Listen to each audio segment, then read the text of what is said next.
तो फिल्म की शुरुआत होती है 3 बच्चों से जो शाम के वक्त खेल रहे होते हैं। तभी शाम की आजान होने लग जाती है। बच्ची को याद आता है कि उनकी टीचर ने उन्हें बताया था कि इस अजान के वक्त या तो अपने घर चले जाना चाहिए या फिर मस्जिद में, वरना शाम के इस टाइम खुली सड़कों पर शैतान सरेआम घूमते हैं बच्चों को नुकसान पहुंचाने के लिए।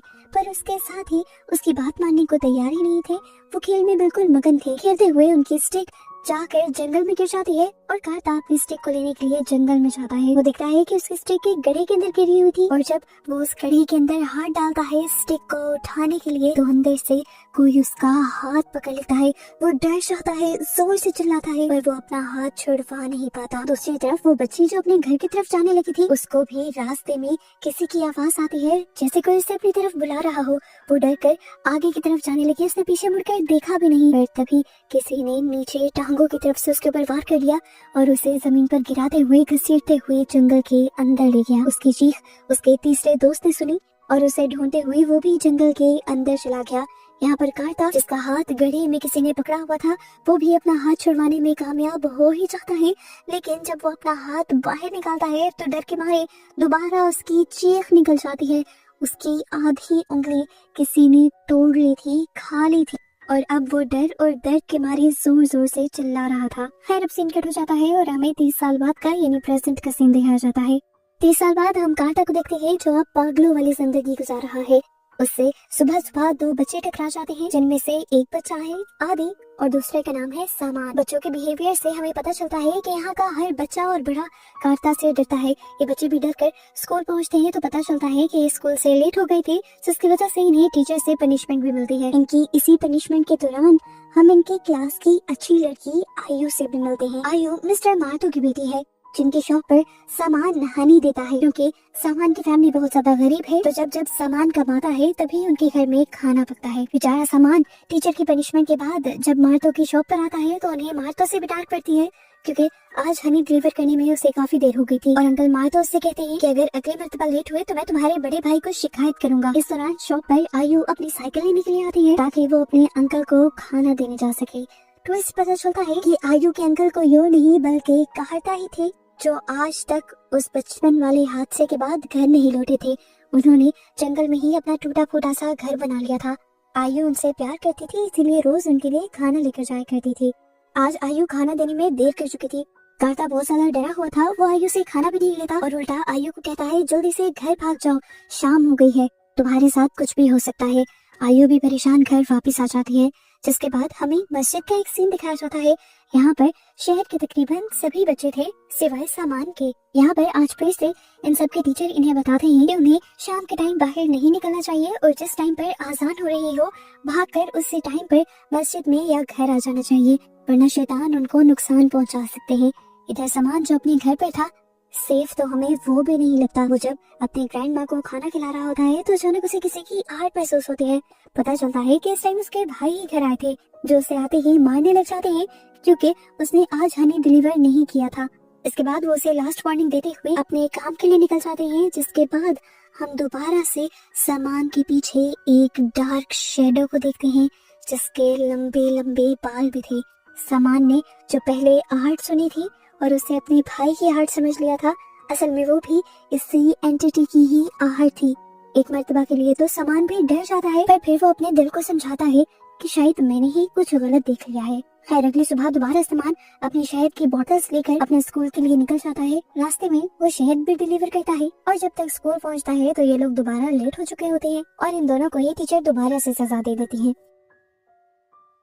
पनिशमेंट खत्म होकर जब ये लोग बाहर निकलते हैं तो ये प्लान बनाते हैं कि ये शहर जाकर कोई मूवी देखकर आएंगे। ये लोग रास्ते में चलने वाली एक वैन से लिफ्ट ले लेते हैं और इसी दौरान हमें सीन कट होकर कार्ता को दिखाया जाता है।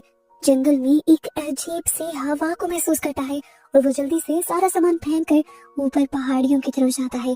आसमान को गौर से देखने पर वो नोट करता है कि आसमान हद से ज्यादा लाल था। इन सभी चीजों से वो डर जाता है क्योंकि उसे ऐसा महसूस हो रहा था कि ये शाम बिल्कुल वैसे ही है जैसी 30 साल पहले थी, जिस शाम ने उसे पागल बनाया था। इधर वैन के इधर हम सामान और आदि को देखते हैं जो अपनी टीचर के बारे में बात कर रहे थे, जो रोज रोज उन्हें पनिश कर दिया करती थी। उससे में सामान कहता है काश वो मर जाए। ये बात सुनकर वैन ड्राइवर गुस्सा होता है और उसे ऐसी बातें करने से मना भी करता है, सीन कट होकर हमें टीचर का घर दिखाया जाता है, जहाँ पर अब अजीबो गरीब काम होना शुरू हो गए थे। बार बार उनके घर का दरवाजा खुल रहा था और लाइट्स भी फ्लिकर कर रही थी। जितनी भी बार वो दरवाजा बंद करती थी, दरवाजा दोबारा खुल जाता था।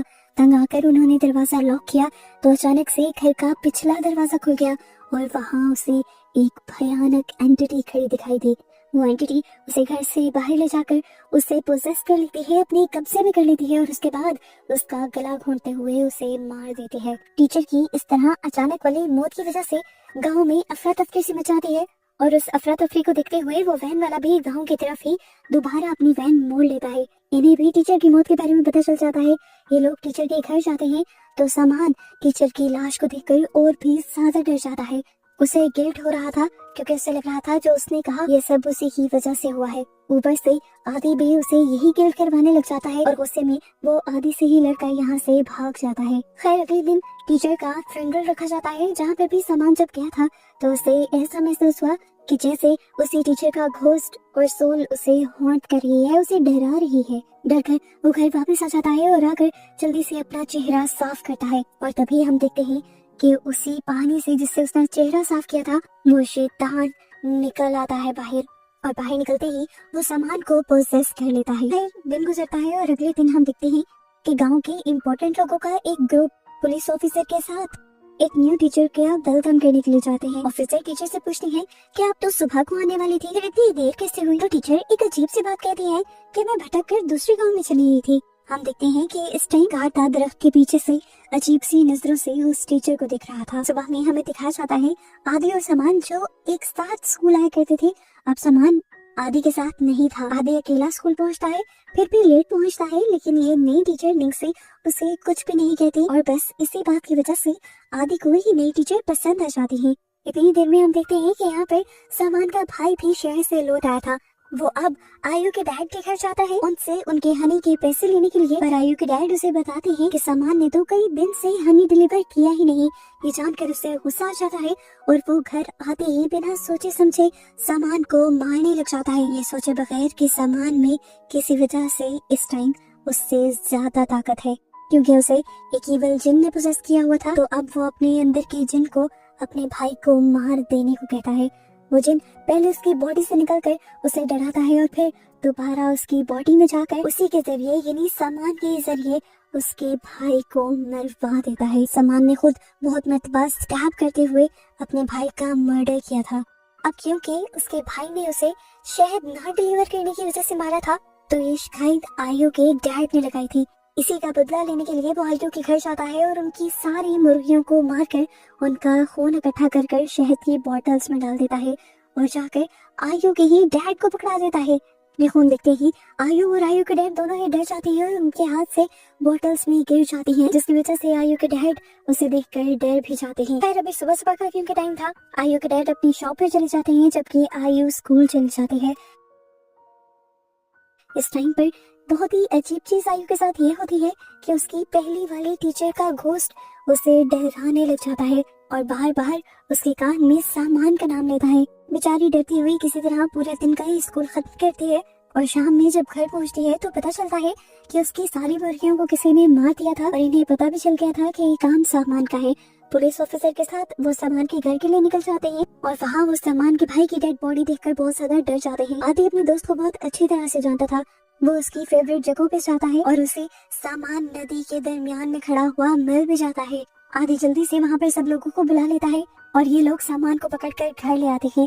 सबको ये पता चल गया था कि वो पोजेस है, क्योंकि वो कोई बात नहीं कर रहा था बल्कि अजीबोगरीब बातें बड़बड़ा रहा था। इनकी नई टीचर को भी जब इस वाकये के बारे में पता चलता है तो वो भी सामान से मिलने के लिए आती है, लेकिन सामान उनकी भी किसी बात का कोई जवाब नहीं देता और वो भी डिसअपॉइंट हो जाती है। हम देखते हैं कि काटा दूर से ये सब चीजें नोटिस कर रहा था और बहुत ही ज्यादा डर भी चुका था।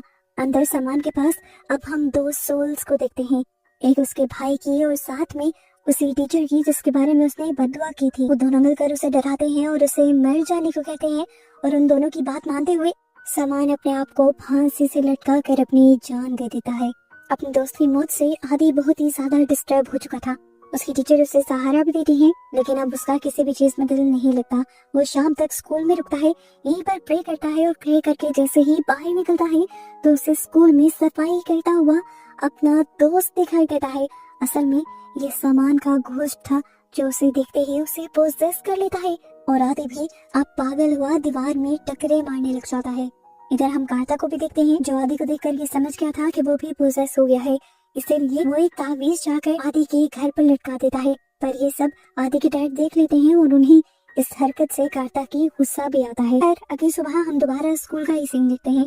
सभी बच्चे क्लास में आ गए थे। क्लास के दौरान दोबारा आयु को अपनी पुरानी वाली टीचर की सोल डराने आ गई थी। इस मर्तबा उन्होंने आयु के कान में आदि का नाम लिया था, बिल्कुल उसी तरह जिस तरह सामान का नाम लिया था। वो डर गई क्योंकि उसे समझ आ गई थी कि जिस तरह पहले सामान मर गया अब आदि भी मर जाएगा। वो सोचती है कि वो उसकी जान बचा सकती है, इसीलिए जब वो उसका पीछा करती है तो उसे आदि क्लास में नहीं मिलता। बेचारी आयु उसे हर जगह ढूंढती है, उसके घर, उसकी फेवरेट जगह, यहाँ तक कि जंगल में भी, लेकिन आदि उसे नहीं मिलता। लेकिन हम आदि को जंगल के अंदर ही देखते हैं। वो जंगल के पास से गुजरते हुए एक बच्चे को अजीब सी आवाज में अपने पास बुलाता है और वो बच्चा भी अजीब पोजेशन की हालत में उसकी बात मानते हुए उसके साथ चला जाता है। हमें पता चलता है कि जल्द ही उन दोनों की गायब होने की खबर पूरे गांव में फैल जाती है और हर एक के ढूंढने के बावजूद भी वो दोनों बच्चे किसी को कहीं नहीं मिल पाते। सामान की मौत और इस तरह दो बच्चों के गायब होने की वजह से अब गांव में डर बहुत ज्यादा फैल गया था। टीचर भी स्कूल में सभी बच्चों को समझाती हैं कि किसी भी बच्चे को शाम के वक्त में बाहर नहीं रुकना चाहिए और अब सब बच्चे जल्दी से स्कूल खत्म कर एक साथ घर जाएंगे और घर जाकर प्रेयर करेंगे ताकि वो दोनों गुमे हुए बच्चे मिल जाएं और सामान की सोल को सुकून मिल जाए। क्लास खत्म होने के बाद मैम बाहर निकलती हैं तो आयु उनके पास आती है और उनके हाथ में अपने अंकल कार्ता का दिया हुआ तावीज रख देते हैं और उस तावीज के रखते ही जैसे उस टीचर को करंट लग जाता है और वो उस तावीज को फेंक देती है। वो आयु से पूछती है ये क्या है। आयु इस तावीज के बारे में बता देती है जो इंसान से नेगेटिव एनर्जीज को दूर रखता है। अब टीचर अपने आप को कंपोज करती है और आयु से कहती है अरे बेटा मुझे ऐसी चीजों पर बिलीव नहीं है और आपको भी नहीं करना चाहिए। जब सीन कट होकर अब हमें ऑफिसर को दिखाया जाता है जो अभी तक उस बच्चे को और आदि को ढूंढ रहे थे। आदि जिस बच्चे को जंगल के अंदर लेकर गया था, इन लोगों को उस बच्चे की लाश एक टनल के अंदर मिल भी जाती है, पर यहाँ भी उन्हें आदि नहीं मिलता। इधर आयु के डैड जब अपने घर वापस पहुँचते हैं तो देखते हैं कि उनके घर के बाहर बेंच पर एक मुर्दा था। उन्हें सीधा करने पर पता चला ये कोई और नहीं बल्कि सामान ही था जिसकी डेड बॉडी को किसी ने यहाँ लाकर रख दिया था। यहाँ आयु जो अभी भी अपने दोस्त आदि को ढूंढने के लिए दोबारा जंगलों में निकली थी, वो आदि को सड़क के दरमियान में देख लेती है जो बुरी तरह बड़ा सा चाकू लिए एक डॉग को मार चुका था। आयु को देखते ही वो आयु को मारने के लिए भी उसके पीछे पड़ जाता है और आयु भी साइकिल छोड़कर भागने लग जाती है और करीब के एक घर में आकर उस घर में अपने आप को बंद कर लेती है। बार बार इस घर को नॉक करता रहता है और आखिर पे दरवाजा नॉक होना बंद हो जाता है। इन लड़कियों को लगता है कि आदि चला गया, लेकिन वो चलकर यहाँ के दूसरे दरवाजे की तरफ आया था। इस दरवाजे से घर के अंदर आते ही वो आयु के ऊपर हमला करने ही वाला था, पर किसी ने पीछे से उसी के ऊपर हमला कर दिया और उसे बेहोश कर दिया। ये असल में इस गांव के सिक्योरिटी गार्ड थे जो भी इस तरह उसे आता देख चुके थे। अब वो गार्ड उसे लेकर मस्जिद में चला जाता है और यहाँ पर पता चलता है कि असल में वो भी एक इविल एनर्जी के पोजीशन में है, उसे किसी शैतान ने अपने कब्जे में लिया हुआ है।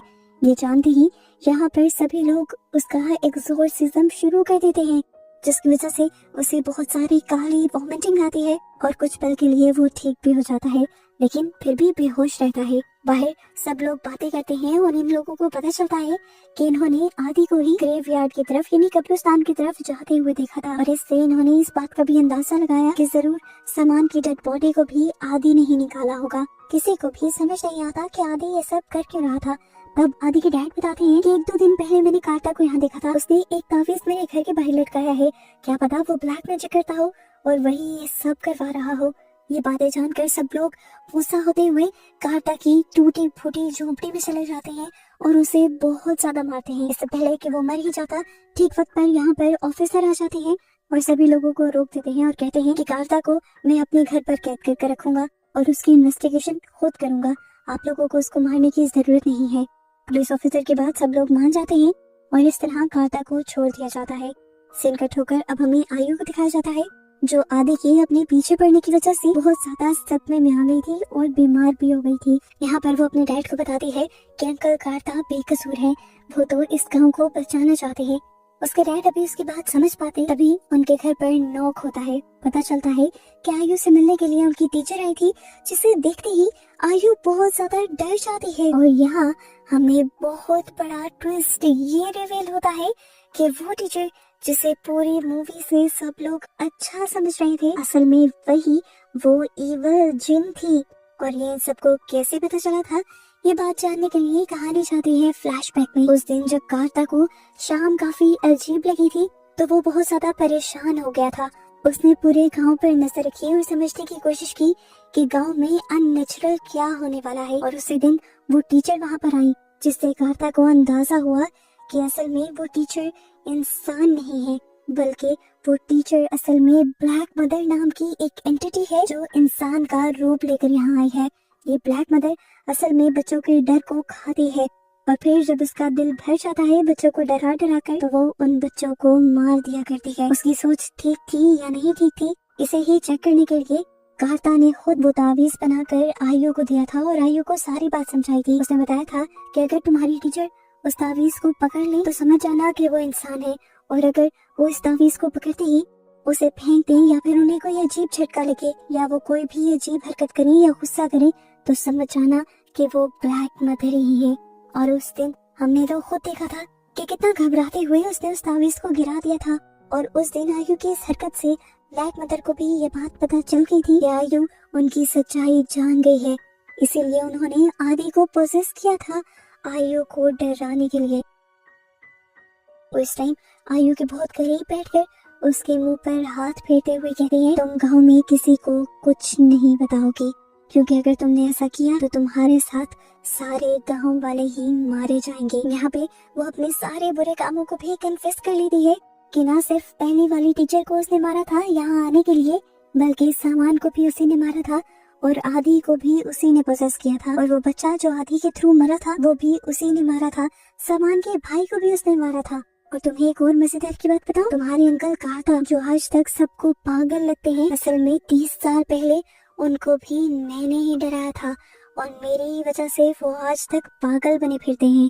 यहाँ पर आयु को ये भी बात समझ आ जाती है कि जो पहली वाली टीचर की सोल उसे नजर आ रही थी वो बार बार आयु की मदद करना चाहती थी, उन्हें बचाना चाहती थी। वो जब जब सामान और आदि का नाम ले रही थी तो उसका मतलब था कि आयु को सामान और आदि को बचाना है, पर वो दोनों को ही बचा नहीं पाई। अगली बार उसे फौरन कार्ता का दिया हुआ तावीज याद आता है और वो इस तावीज को उस टीचर के सामने कर देती है, यानी ब्लैक मदर के सामने कर देती है। पर अब ब्लैक मदर इतने सारे लोगों को मारने और डराने के बाद इतनी ताकतवर हो चुकी है कि इस तावीज का उस पर कोई असर नहीं हो रहा। यहाँ तक कि वो तो इस तावीज को एक नॉर्मल कागज के टुकड़े की तरह पकड़ भी लेती है। ये सब करने के बाद अब वो टीचर यहाँ से चली जाती है और उसके जाते ही आयु भी उठकर कार्ता के पास जाती है। कार्ता उसे देखते ही डर जाता है क्योंकि उसे लगता है कि वो भी बाकी लोगों की तरह उसे मारने के लिए आई है। पर आयु बताती है, नहीं, मैं आप पर पूरा भरोसा करती हूँ, मैं ब्लैक मदर की सारी सच्चाई जान रही हूँ। ब्लैक मदर ने सब कुछ मेरे सामने कन्फेस किया है और उसने मुझे ये भी बताया है कि वो अब आदि को मारने वाली है, हम दोनों को मिलकर उसे बचाना होगा। कार्ता उसकी बात मान जाता है और कहता है कि मैं टीचर के घर जाकर उसको पकड़ता हूँ और तुम आदि का पीछा करो और उसकी हिफाजत करने की कोशिश करो। दोनों अपने अपने रास्तों पर निकल जाते हैं और कार्ता टीचर के घर जाकर उस टीचर को उसके असली रूप में देखता है, एक भयानक बुढ़िया वाले रूप में, जो बिना पीछे देखे ही उसके यहाँ आने को पहचान लेती है और उसी की दोस्त का रूप लेते हुए उसे डराने की कोशिश करती है। सीन्स दोबारा फ्लैशबैक में जाते हैं और हमें दिखाया जाता है कि उस दिन कार्ता की उंगली कटने के बाद हुआ क्या था। असल में इस जिन ने कार्ता की आंखों के सामने ही उसके दोनों दोस्तों के डर को पहले एंजॉय किया था और फिर उन दोनों को ही वहां पर मार डाला था। और गांव वालों को लगा था कि ये सब करने के पीछे कार्ता ही है और उन्होंने कार्ता को पागल समझकर छोड़ दिया था। उन सारी चीजों का फ्लैशबैक आने के बाद कार्ता बहुत ही ज्यादा कमजोर हो जाता है और डर जाता है, लेकिन फिर उसे याद आता है कि अगर उसे इस एंटिटी से लड़ना है और आदि को बचाना है तो उसे अपने डर पर भी काबू पाना होगा। अब वो उस जगह जाता है जहाँ पर पहली मर्तबा उस एंटिटी ने उसे पोसेस किया था। वो इस जगह को ही जलाने लगता है, पर यहाँ पर तभी उसके दोस्तों की सोल आ जाती है। वो फिर भी डरता नहीं और अपना काम करता रहता है, जबकि दूसरी तरफ हम देखते हैं कि आयु को भी आदि मिल गया था।